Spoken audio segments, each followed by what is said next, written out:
So,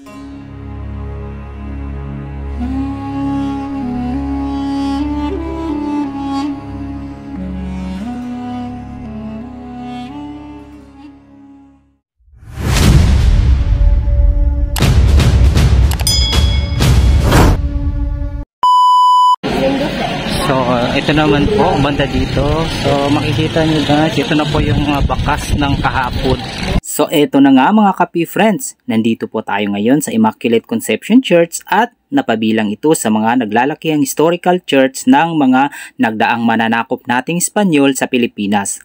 At isa rin itong itinaguri ang Philippine-Spanish Colonial Architecture Church dahil sa nakakamanghang ukit nila sa mga naturang struktura.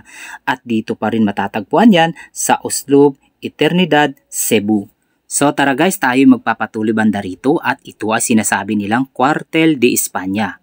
So sa paglilibot natin dito, ayon sa ating observation ay wala tayong nakikita nakalagay man lang or naka-install na historical marker. Pero ayon sa ating lokal na tourist guide, ang kwartel na ito ay itinayo ni El Gran Maestro Don Marcos sa Bandal upang magsilbing kwartel daw ito para sa mga hukbong Espanyol, kaya pala tinatawag na Cuartel de España. At pinaniniwalaan din na ang kwartel ay nagsisilbing first line of defense para sa naval infantry dahil sa estratehikong lokasyon ng bayan. Gayunpaman, natigil ang pagtatayo nito nung dumating ang mga Amerikano noong 1899 dahil sa kanilang pagka-chorva-chorva na isa na namang mananakop dito sa Pilipinas. Pakeme-keme pa pero mananakop din sila. At kitang-kita po naman natin yung napaka-tigas, napaka-tibay po ng structure na iniwan nila. So kitang-kita mo talaga ang kanilang kagalingan sa pag-ukit nitong structure na to. So dito nakalagay dito, ayan, bawal umihi.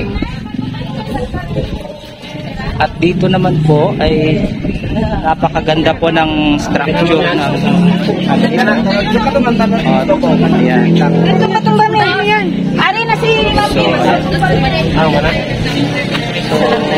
ayun guys, hindi pa po nakapunta dito. Ayan, tinutulungan ko na lang po yung mga tourist para sa tourism natin guys na ayan. So yun lang, ito lang naman guys yung mga structure.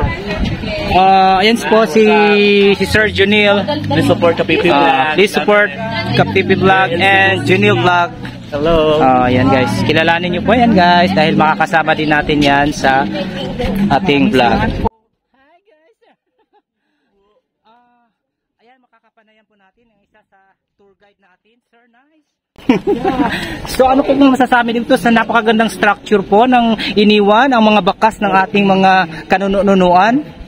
It feels good to na-preserve nila ng ganito yung mga old structures and para makita din ang mga bagong church. Like, look at this church. Yes.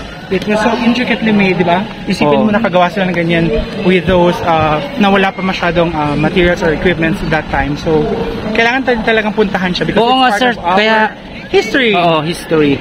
Tsaka kitang-kita naman sa mga structure nila, sir, talagang napakatibay, ano?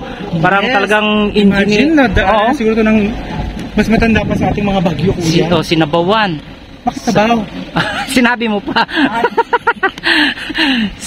So ayan mga Kapi friends, kita-kita naman po natin kahit nasa labas po ng struktura na to ay kitang-kita natin na napakatagal na po ang building na to. At ayan may mga itim-itim na po yung nasa taas niya, no. So sabi nga nila guys, no, ang Spanish Cuartel na to ay may dobling kapal ng pader ng mga coral stone.